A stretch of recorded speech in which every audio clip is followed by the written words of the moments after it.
This short tutorial shows how to buy shares of GFL Environmental Inc., a North American environmental services company listed on NASDAQ under the ticker GFL.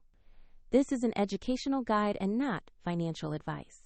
To trade, you need a broker, and we'll use eToro as an example to demonstrate the steps. After registering, you must verify your account, typically with an ID document, and add funds before you can buy.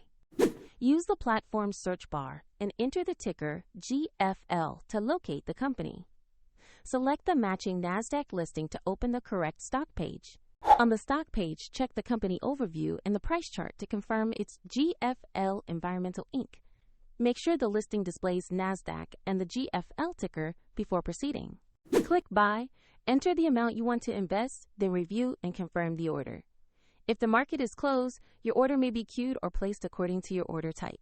If you don't have enough funds, the platform will prompt you to add money before the purchase completes.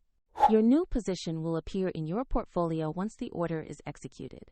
For more details, there's a link to eToro in the description.